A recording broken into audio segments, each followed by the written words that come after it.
Hey, everybody, this is the Baptist And the Buddhist with Mark, and Brian. and you are listening to episode something. I don't even know what Four, episode we're five. on anymore. I don't You're know. listening to a brand new episode. A brand new episode brought to you by us.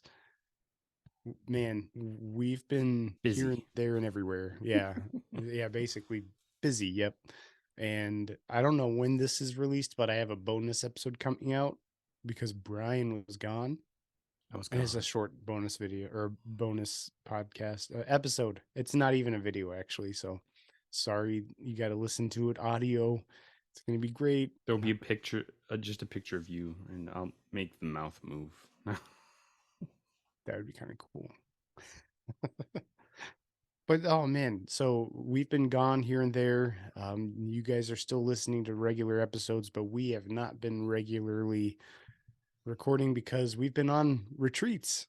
We have been on retreats. And this is like I'm just excited to talk about this topic because we've had both of us have had experiences independent of each other. Like we didn't even coordinate it this We way. didn't. It just so happens that we have like retreats like week to week, like back to back with from each other. So it's like, dude, episode on retreats. Perfect opportunity. Exactly. If you've been on a retreat, let us know. Baptist and Buddhist at gmail.com. Hit us up on Facebook, Twitter, Instagram, YouTube, podcast, everything. Anything podcast, we're there. Like give us a like or a subscribe or a review or a message or whatever, or thoughts and prayers. I don't care. Anything really. Yeah, please. We want to hear from you. Yep. So what is a retreat? No, I'm kidding. I'm not going to do that to you.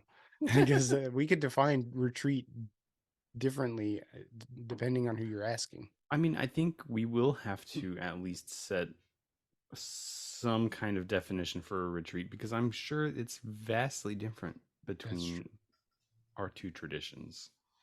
Yeah, that's very true. And man, I don't even like what is like, oh, okay, these guys are talking about retreats. Like, are they like falling back in a war, like in a battle zone? Like, Retreat, retreat. retreat. Yeah, exactly. Like, we're not in Helm's Deep and they're not breaking through the wall. So, like, what is happening when we say retreat?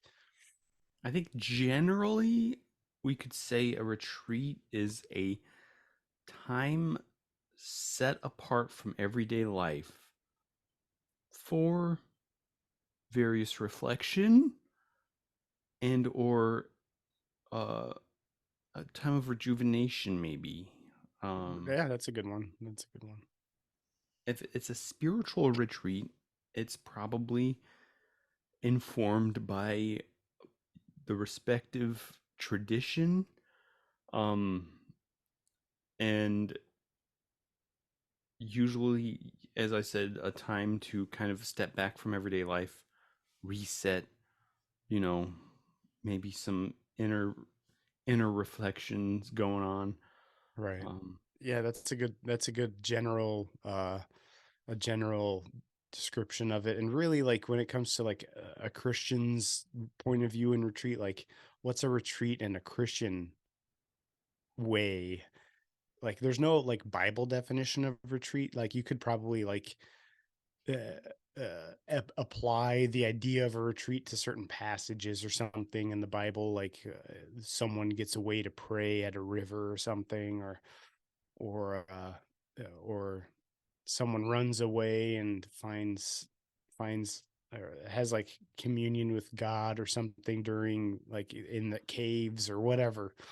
But it's not like an ordinance or a tradition in like a Christian sense. Like it's just a extra thing that a lot of churches throw in, and they come in all different shapes and size uh shapes and sizes. They generally a retreat would be like a group of people from a church or churches get together in some location and do stuff with each other, do Bible studies, and have fun and just like relax and get away from the busyness of the world.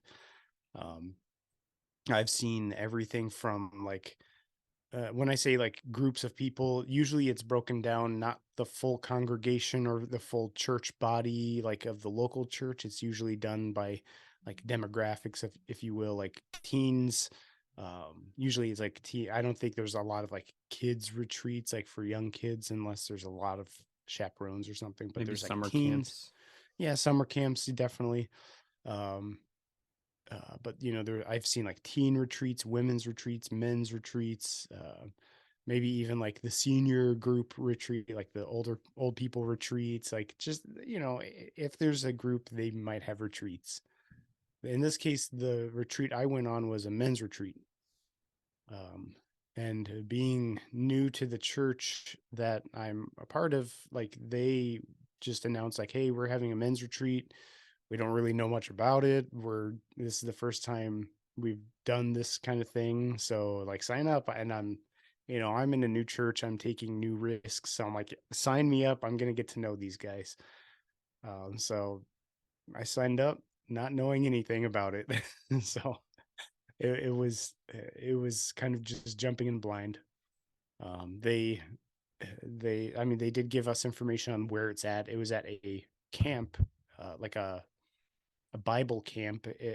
It's called a Bible camp, and it's just a little. I've never heard of even the town that it was in, and it's just like an hour away from here. It's like I have no idea where that is. And so like I kind of like I looked up the camp a little bit. It's a Bible camp made for summer camps and retreats and stuff like that. It's they have cabins to sleep in, a lake, like the kind of the classic lake stuff for camps, like the blob. They had a blob there, and I mean it was out of season, so we didn't get to use a lot of that. Kayaks. They had like horseback riding and skeet shooting, and they even had like disc golf and like just all sorts of like outdoorsy kind of things. And so I'm like, oh, this might be kind of cool. Like I really want a kayak. That's one of my favorite things, is to go kayaking. So and I had no idea who was going either. I really didn't know a whole lot of people in the church. I knew like a couple of the guys, and I'm like, okay, we're gonna make friends and see where this goes. And really, that's all that I knew. Like, they didn't have a specific like itinerary with like what the purpose of this retreat is. It's just a men's retreat, so let's do this. How many like how long was it? Was it a day or a weekend or So this retreat was set for like uh 3 consecutive days. It was part of the first day, like the first evening, a full day on Saturday, and like the first half of Sunday, and then we left from there. So it was pretty short, short and sweet. So I mean, I guess like I get there, I sign in, find my group of people. It was some guys I have met previously, so and the retreat itself, was the first men's retreat that the camp has ever had. So like it was kind of an experimental thing for the camp itself, and the camp's been in business for decades. Um, wow. let's see, altogether there were like 6 or 7 of us from my church. There were a handful of guys from other churches, and like altogether there was like 15 to 18 guys total altogether at this men's retreat. So it was relatively small in my opinion. I've never been to a retreat before this, um, so on the schedule there were like meals, obviously, and sessions where a preacher from some random church like was gonna like give a message, basically like teach a lesson. And it was about like being guys, like being a biblical man or something like that. So we had sessions, like one on Sunday, or one on Friday evening, one on Saturday morning, and Saturday evening, or I think night. Yeah, it was like closer to the night, and then one on Sunday morning. So he kind of like taught like a series of lessons. and we like sing songs and stuff. And then like you just have free time, like hanging with the guys and getting to know each other, having campfires and stuff. So so I made a lot of friends there. We I think a lot of the guys didn't really know each other that well, so it was really like the perfect time for me to integrate myself with the guys, because like this person that's been going there for a couple of years hasn't really hung out with this other guy, so we were all just like intermingling and getting to meet each other.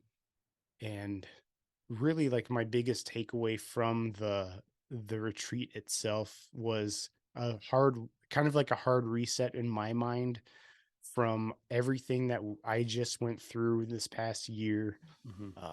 And you guys, if you listen to my bonus episode that I give a little bit of detail about what happened and all of the changes that are being made. So I'm like, okay, this is the perfect time to just like get away from everything and reset. And that's what I did. Like new guys, a new attitude towards things. And like I like, okay, cool. The message that the guy preached or taught us from the Bible was good and all. I didn't really take away anything from that, because the experience itself and like the camaraderie and fellowship with these guys were probably the most impactful thing of the whole retreat, because it was like a fresh start and like a fresh breath of getting away from craziness and just spending time with the guys, spending time. Even I had like a lot of uh just solitary moments where I'm like playing mandolin, like sitting by a fireplace, drinking some tea and like just reflecting and everything. And then in nature too, like I got to kayak basically solo for myself for for a really good length of one of the days. And it was just a really nice relaxing time. And uh yeah, it was just a good hard reset for me. I'm sure you um, came back from that feeling refreshed and feeling rejuvenated.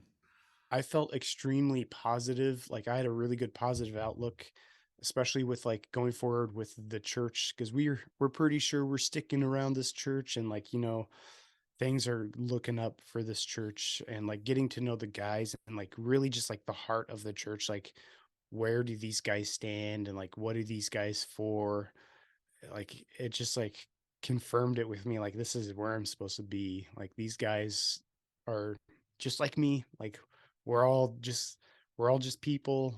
We're all just human, and like no judgment passed. And I mean, there were things that happened that you could judge hard, and we didn't. Like we were like, yes, we're just gonna make the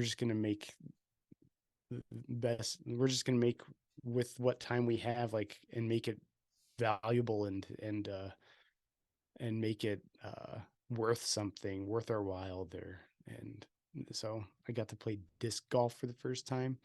I'm a true hipster now. You've been uh, indoctrinated to a hipster church. yeah, yep, exactly. Yep. Disc Basic, golf and all. basically, disc golf is the baptism. Yeah. Yeah, yeah, really. Like you that first hole, and like you're washed clean right there. No. It's Sound not of how the baptisms work. chains. Yeah. Yeah, I've never exactly. That played disc golf, represents so like I have no chains loosening. No, breaking the chains. breaking the chains. I could go doctrinally wrong with this idea, but yes, I like that idea. You know, jettisoning the disc away from your old self into your new self. That was a stretch, but man, it was just like getting to learn the history about the church and the guys there, and uh, we even met like guys that aren't from our church and got to spend a lot of time with them, and just like do reflecting with each other, and really just like bouncing ideas off of each other, because we're all growing. Like like the church is still young, it's still growing. Like okay, I'm young in this journey with the church, like so like we're gonna all grow together. And it was just really cool to see. How old is the church? Do you know? The church itself is a couple of years old. like the church, like the organization that's there right now is just a couple of years old. They took over a church, a dying church, and kind of like built from the ground up.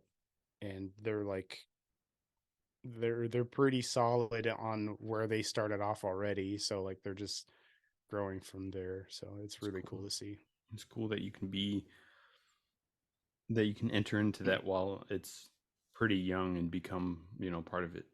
Yeah, yeah, definitely. Yeah, that's really cool.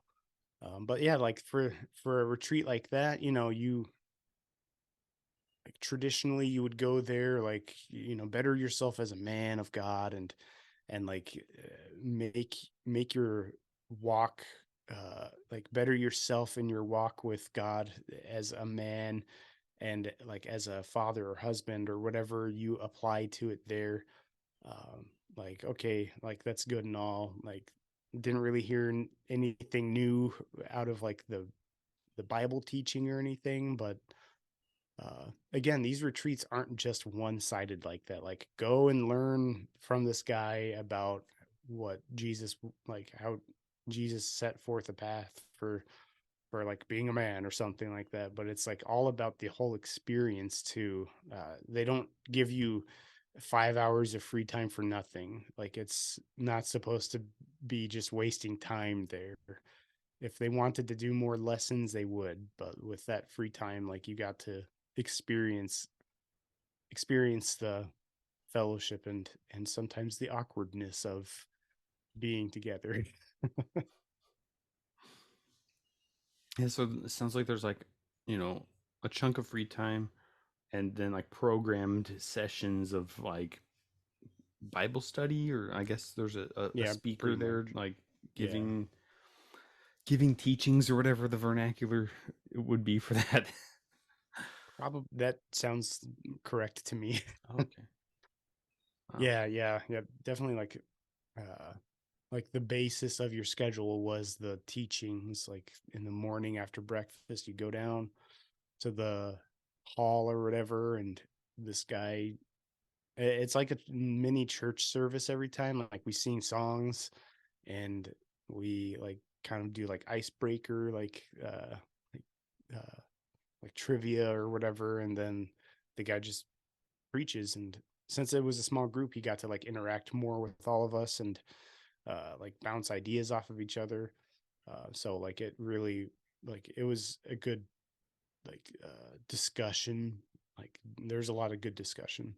Hmm. So and then after that, it's like, okay, let's go do stuff until the next session. That was basically it in a nutshell. Like, I could go on about different weird events, but I'm not gonna tarry too much on that irrelevant stuff. Yeah. Any other questions at all, or? Oh man, I don't know. Like you covered a lot of the questions I had. Like I was gonna ask if there's like kind of a schedule to follow. Um, it sounds like there was, Yep, yep.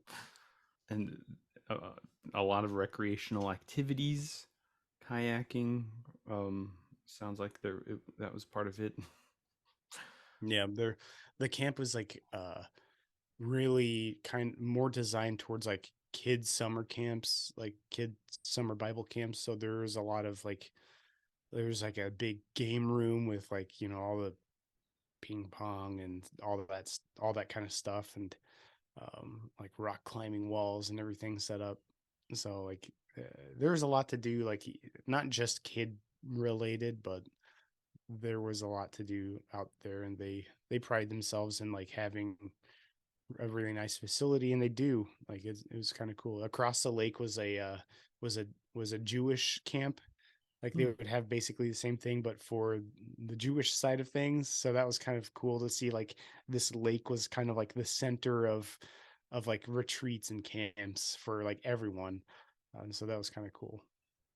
And Wow, it an was a really clear lake too. interfaith lake camp site. Yeah, I wonder if they have like competitions between each camp. Yeah, Like like classic movies a kind of canoe stuff. race or something. Yeah, exactly. Yeah. Wow, it's interesting how like classic, almost like summer camp based or something. It seems. That did surprise me a lot because a lot of the retreats that I've heard of before, I mean, they do like my old church, they would go do retreats at a specific camp that we all knew about. We all knew the camp. I've never been there, so I don't know what that camp was like. Um, there's some retreats that go other places that I've heard of, but like just to be at like a traditional camp was kind of surreal because you always see them in movies, and it's like, oh, this is actually what it's like.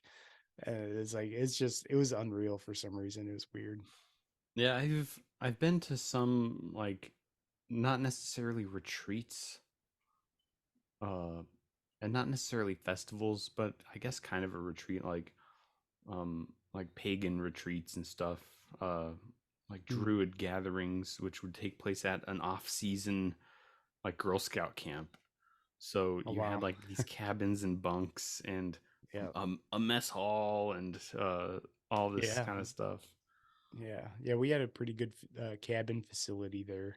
There was like probably like more than a dozen bunks in one room. It was Mm-hmm. nice, Yep. air conditioned and everything, and electricity and plumbing and everything. So, Yeah. but they had really old cabins too that were like really rustic and like original to the camp, and like it had a lot of history in the camp. Wow. Um, we had a campfire right next to the lake. Like Oh if you yeah. stood on the wrong side of the campfire, you would fall off into the lake.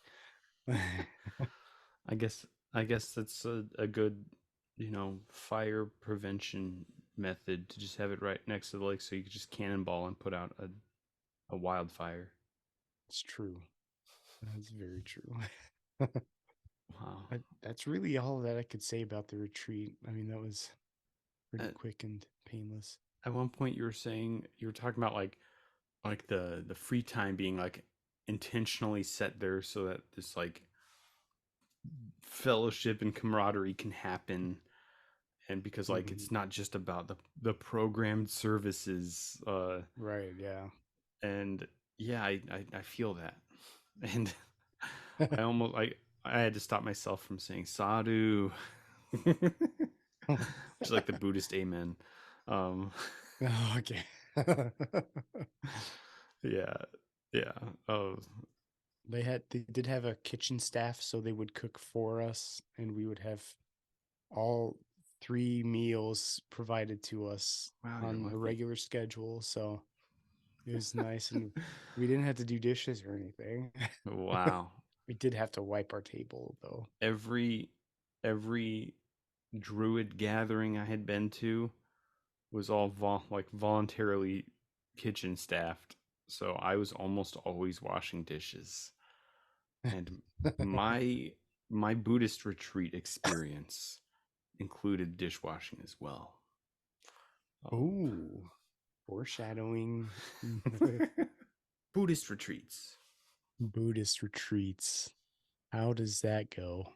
So a lot of times with Buddhist retreats, you get the very classic meditation retreat, which there's a lot of, and sometimes they come with a premium price tag to go to Hawaii or something, um, be led on a retreat by some famous teacher.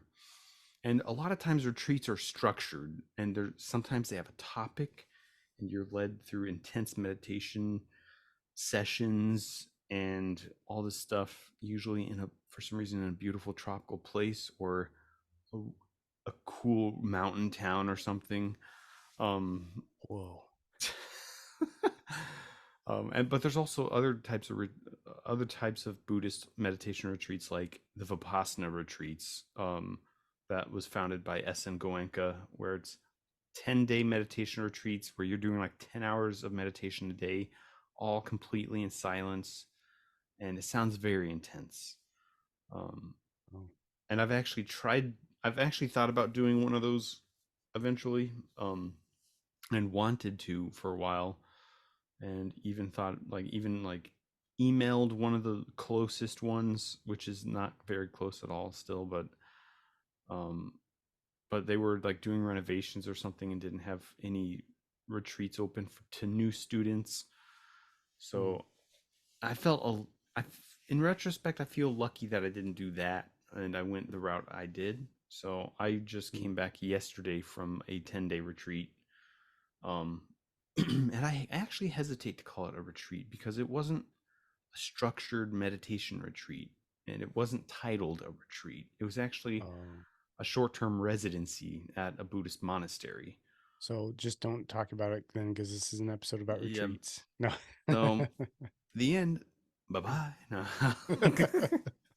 uh, but it was kind of a retreat, and the Buddha actually uh, encouraged these these periods of seclusion from the world, um, particularly to the monastics. And there's actually this long-standing tradition. When I say long-standing, it was initiated in the time of the Buddha of what's called the Vasa or the rains retreat. In India, it was like a 3 or 4 month period of the monsoon season, Mm, and he instructed the monastics to stay in place, like to stay in a monastery or whatever wherever, um, for that period of time. And because at that time there were most of the monastics were wandering, and I mean monastics still wander to this day from monastery to monastery, but the Buddha said stay in place. And partially there's a really practical reason of implementing non-harming and not traveling during the monsoon season, because if you go from place to place, you're walking through muddy fields and destroying the the crops and stuff. um and so the Buddha's like, it's a good idea not to go, but it also gives the monks a really good chunk of time of deepening their practice. Instead of interacting with the lay people as much, they do have this period of seclusion. So there's this really strong tradition of retreat in Buddhism, but it wasn't the Vasa. I'm lay people don't really observe the Vasa. It one interesting note to to mention is that Buddhist monastics actually rank seniority by the number of vasas. So basically, the number of years one has been in robes, and so mm, they will ask themselves like, how many vasas do you have? And it's not like trying to, you know, hey, how many vasas do you have? Start a conversation. This is actually how they figure out who's the most senior monk or nun, and mm. because there's a high kind of a hierarchy of respect, and the most senior monk, the most senior one with the most vasas will be the senior monk of wherever it is, whatever Mm. monastery. But anyway, Take a black belt in Buddhism. kind of. So anyway, I went on a retreat. A retreat. I had a short-term residency at a monastery, not local. We don't have any really local monasteries in my area, but so I took like a 3 hour flight to the East Coast for 10 days. And the monastery I was staying at technically is a non sectarian monastery, but very, very heavily leaning to the Theravada tradition.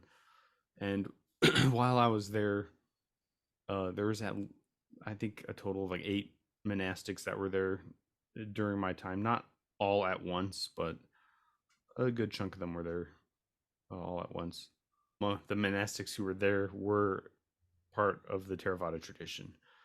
Okay. Some were had ordained in Thailand. Some of them ordained in uh, monasteries in the U.S., like a Bayagiri or the Bhavana Society. Um, some of them ordained at the monastery I was at. So, and This most senior monk had been ordained for 20 years. Second most senior nun was like 15 years, I think. And the most junior was like a few months, I think. So we had like a really nice range of seniority there. And it was really cool to see how they interact with that and how they figure out where they sit, literally where they sit. Hmm. Um, but yeah, it was such an interesting experience, not just like from my nerdy wanting to learn stuff. I learned so much, but also just like what I took away from it. Um, and so, in short, like the my stay at the monastery, I lived by the monastic schedule and lived by the 8 precepts. So anyone residing at the monastery, and this goes for most monasteries, I believe, one will observe the 8 precepts. These are the 5 precepts that most Buddhists observe, plus 3 more, and kind of plus 1 more on top of that. So there's no killing, no stealing, no lying, no sexual activity, no intoxication, and no eating after noon. So you lived by the monastic eating schedule. Uh, no beautifying the body or with fragrance, with adornment, or even as I was explained with like loud flamboyant colors or anything. Like you wanted to dress very neutral, and it's actually encouraged if you are staying for any sort of period of time, like observing these rules and like really wanting to deepen your practice, to wear all white. And so there was a long-term lay resident there wearing all white the whole time, which was really cool to see. Um, oh, and the last precept was no sleeping on luxurious high beds. Um, so it was, and the idea behind these precepts, and uh, one of the bhikkhunis, one of the monks, actually kind of explained this indirectly in one of her talks, and I think it was just so fascinating. So the 5 precepts that most Buddhists take um, is said to be the natural behavior of a stream enterer. So someone, a stream enterer is like the lowest, like the kind of preliminary entry level of enlightenment. So someone who's gone into the stream, who's entered the stream to liberation, and will inevitably get there. Like there's no turning back, and so they naturally follow the 5 precepts. As non-stream enterers, we follow these 5 precepts as kind of an ethical practice, and for multiple reasons. The 8 precepts that we follow are said to be the natural behaviors of an arahant, so of someone who's enlightened. They will naturally follow these 8 precepts because they are a reflection of like absolute non-harming. Like if you follow these 8 precepts, you will do the least harming in the world possible, pretty much, theoretically. And then she went on to explain the monastic rules, because monks have like 231 rules, nuns have 311. And she explained why that is, why they have so many more rules, which was an interesting talk. Maybe a talk for another episode or something. But she Hmm. said these other monastic rules are there to keep keep order in the monastic community, because it is kind of an intentional community built up by the Buddha and his followers. And with such a specific goal in mind, you have to have so many like rules of conduct, and they are rules of conduct. And so just seeing the explanation of the 5 and the 8 precepts, I was like, I was impressed with the depth of the explanations. I'm not mm, just like, oh, do these because, non-harming, but because they reflect the natural behavior of enlightened people. Um, but so while you're staying in a monastery, we follow these 8 precepts. And the rough schedule in general, it kind of varied day to day. Was waking up at 5:30 in the morning. Actually, waking up a little before that because at 5:30 in the morning was morning puja, or uh, a, a service, kind of a morning service, where we did chanting, and we did traditional Pali chanting, the language of Theravada Buddhism. Um, and we also did English versions sometimes if the monks felt like it. Um, and followed by roughly 45 minutes of meditation. And it was just such a cool experience because the place itself was absolutely beautiful. Like, felt old. It was an old Catholic monastery, so it just felt like a monastery. And mm, early in the morning, before the sun's rising, you're sitting in this rough stone chapel room with like, and in front of you are monks, like in these like brown orange robes, chanting this ancient language mm. by candlelight, pretty much. And it was just like, wow, I can't believe I'm doing this. Sometimes in meditation, I would just like open my eyes and like look at this small group of monastics, and it was like really inspiring. Mm, Um, and following morning puja was breakfast, and so there were a total of 3 lay residents, including me there, and we were pretty much in charge of feeding the monks. I mentioned how many rules the monks have. A lot of those pertain to eating. Monks can't store food, they can't buy food, they can't handle money, they can't ask for food. Traditionally, monks have their alms bowls, and they will go into the village and collect their daily meal. A lot of monks only have one meal a day before noon. Luckily, in a setting like this monastery, where you have lay people and like running things, you can have food. And I think the monastic rules actually dictate that you can have a specific room for preparing food for monks. And so they have a full kitchen.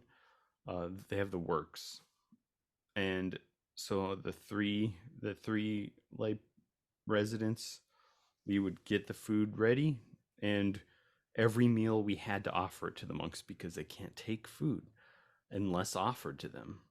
So we would have to set it out on the table and like ceremoniously almost like offer the food to the monks, and only after it was offered could they eat.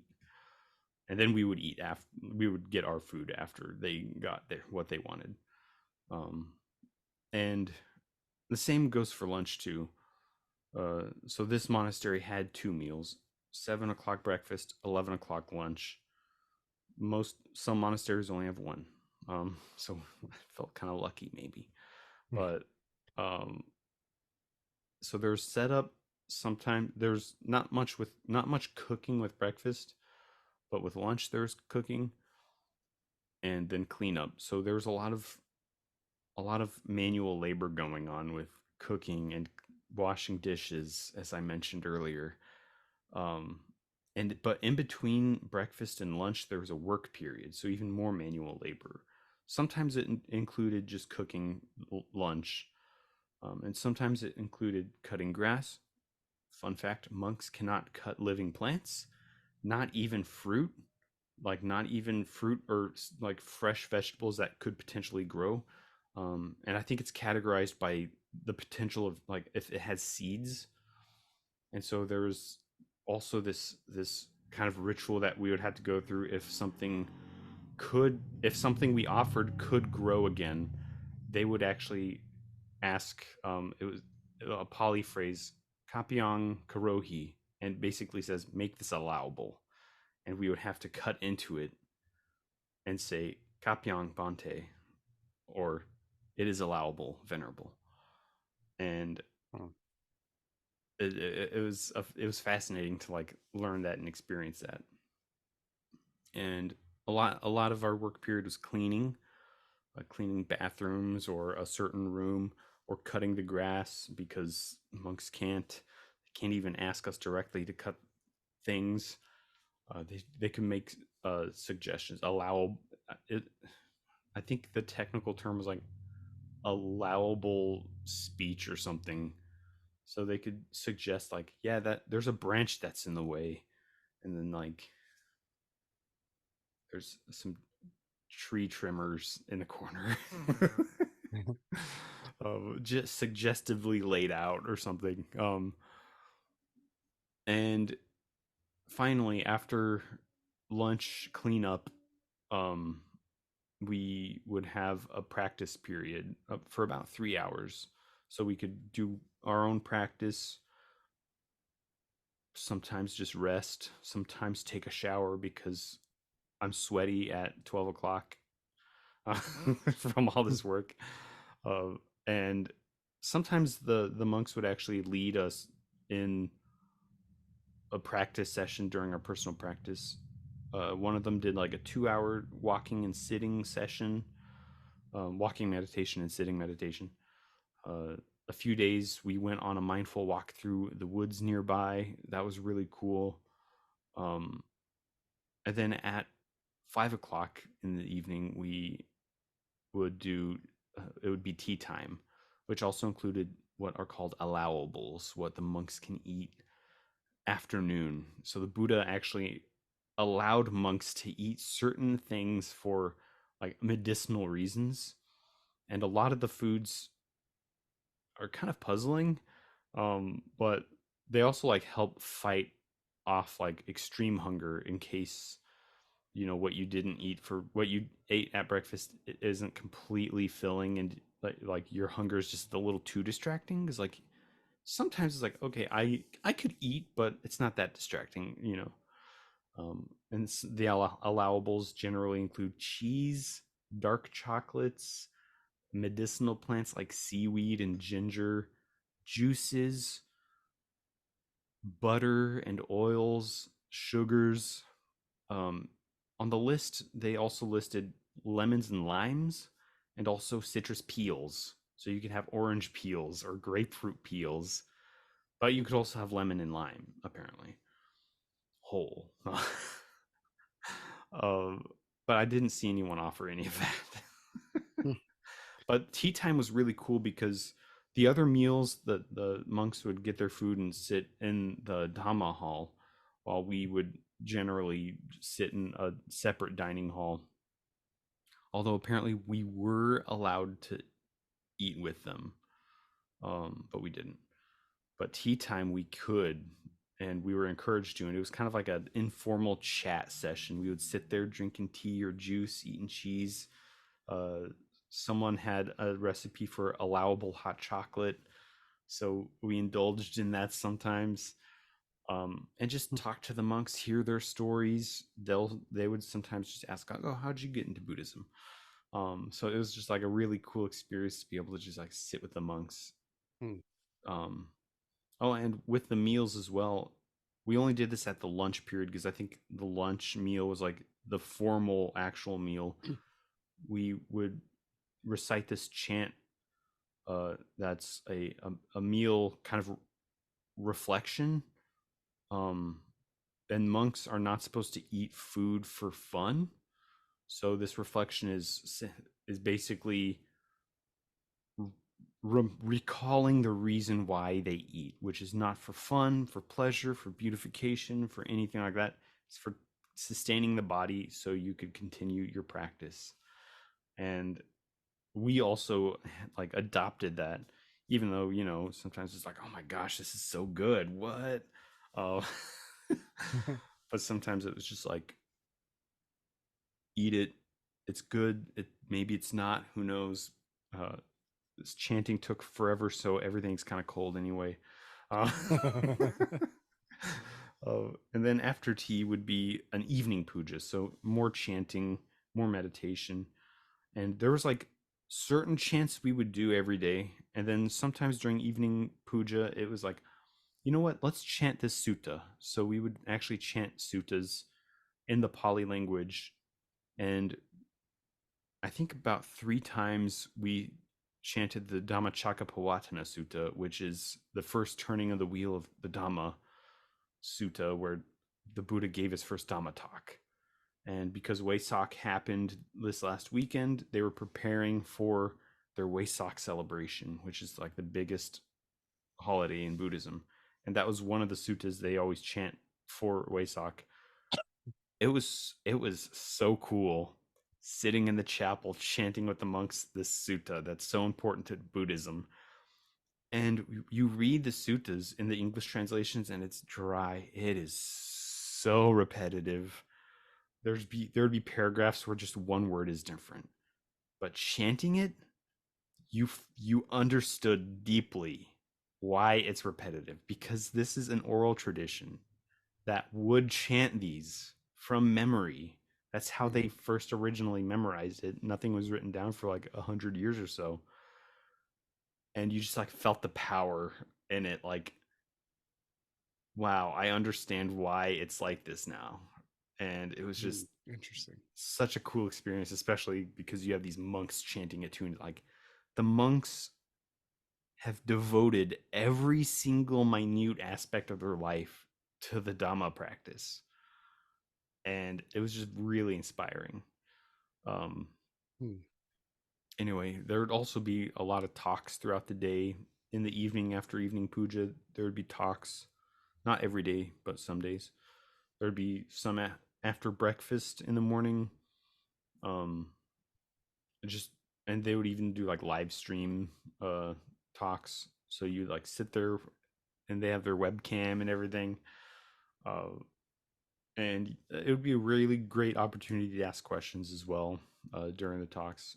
Sometimes we would do sutta studies. Sometimes we do just questions and answers. Sometimes it's like, okay, this venerable is going to speak. We don't know what they're going to speak about. Um, and yeah, so there's two aspects of this residency that really stuck with me. One was the manual labor. Uh, we're just working for like the first 6 7 hours of the day, and cleaning, cooking, dishwashing, sweating.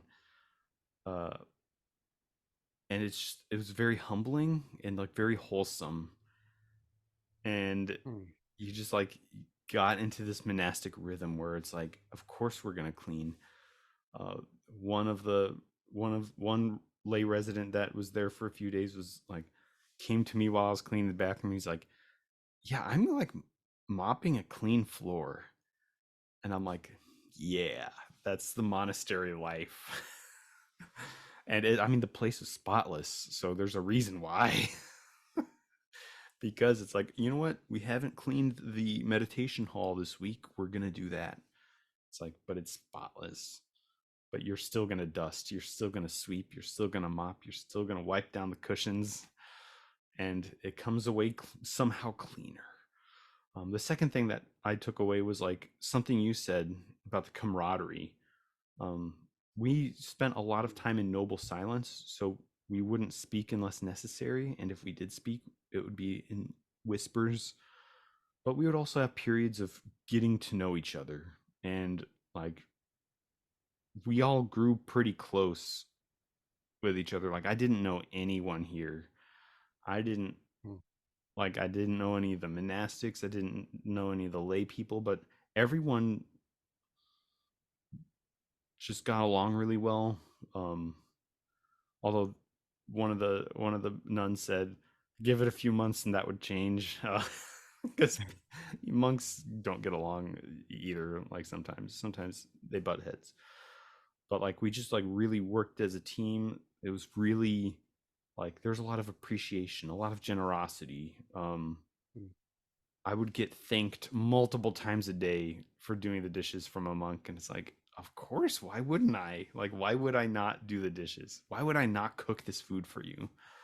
Um, and there's just this air of appreciation, of kindness, of compassion, of generosity, and it was just such a great atmosphere to be in. And Mm. coming away from it, like, not only do I feel like more energized for like manual labor, like it's part of the practice. I'm gonna wash my dishes, you know. But also like part of like the spiritual practice. It's like undergoing these 10 days of following the 8 precepts, um which I don't think I mentioned. Part of the beautification and adornment precept is avoiding entertainment. So we didn't listen to music, we didn't watch TV, we didn't have our phones with us.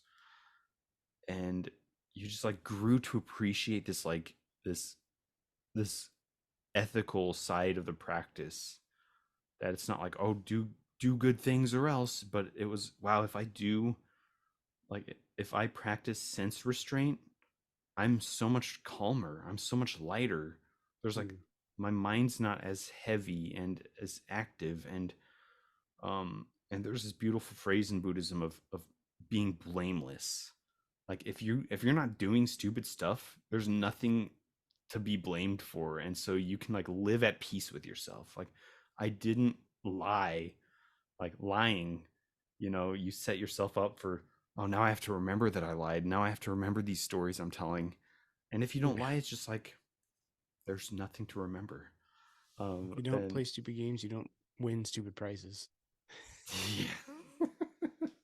Yeah, and it, it's it was just such a cool experience to be able to like to live like that with people living like that as well, and realize kind of the worth of that practice in a way. And Hmm.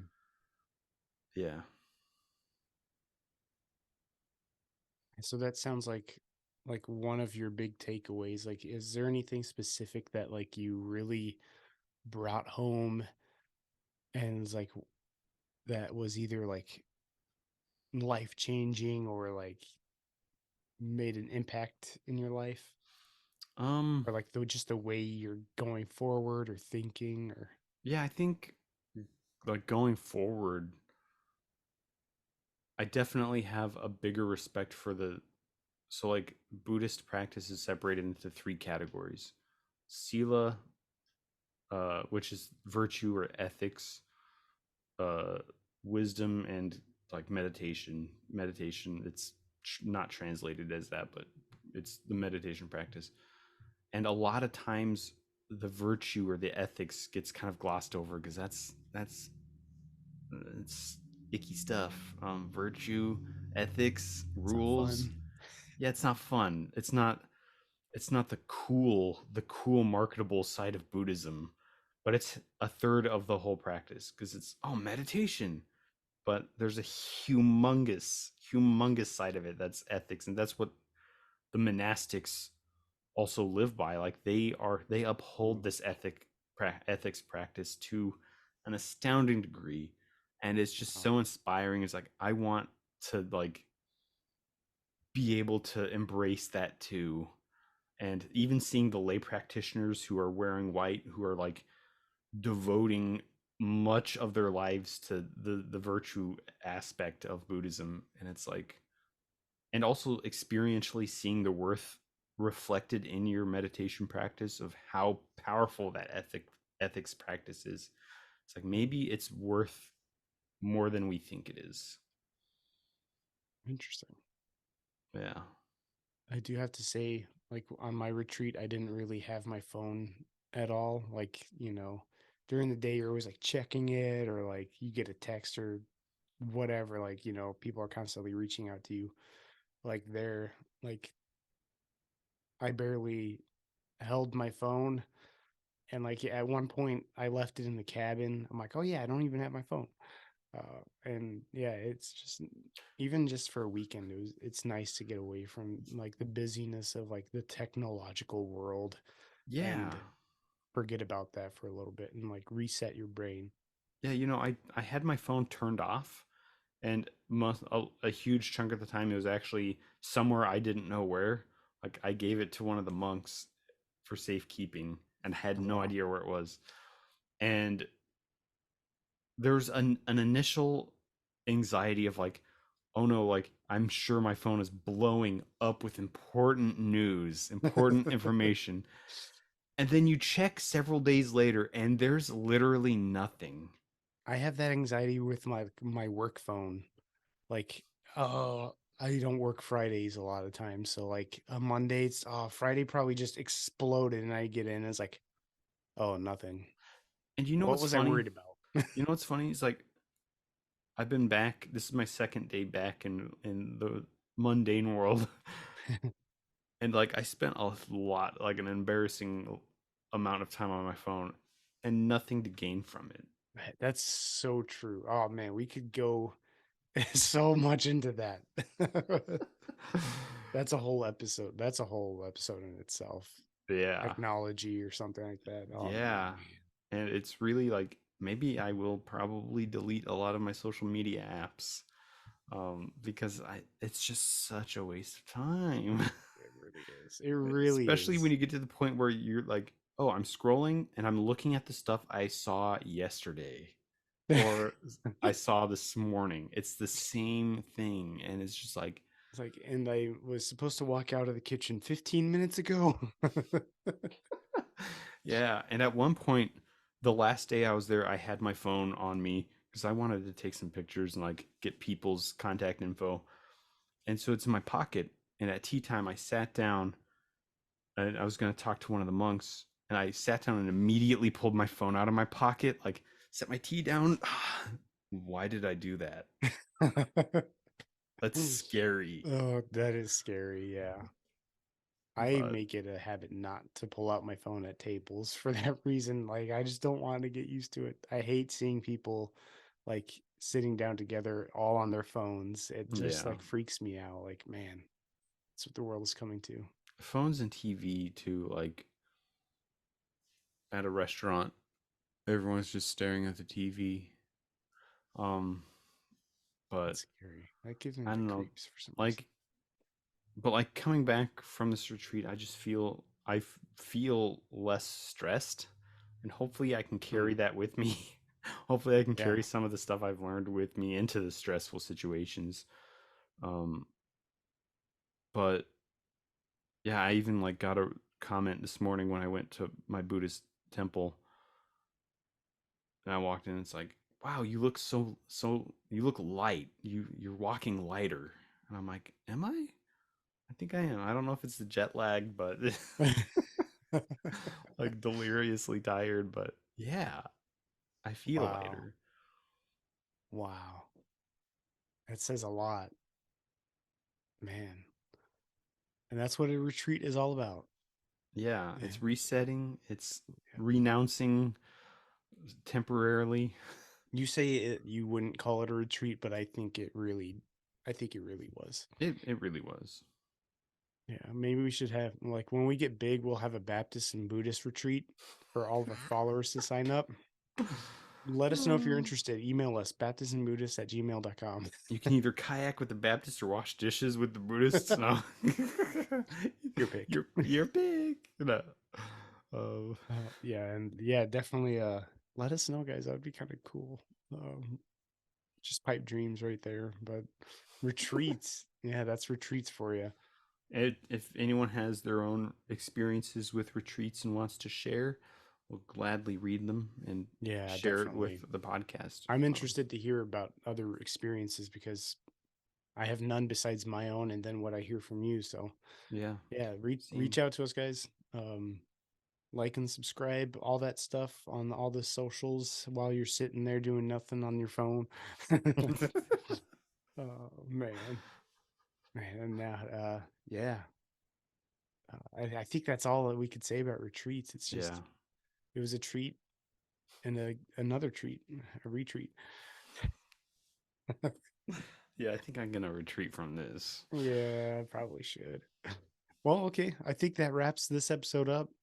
Again, hit us up, guys, if you have any questions, comments, or concerns, or, let us know what you think. And we want to hear from you if you want to hear something that we have not covered, or if you want to hear us cover something again in more detail, we would gladly do so. But I mean, other than that, uh, this has been The Baptist And the Buddhist. with Mark, And Brian. and we will see you next time.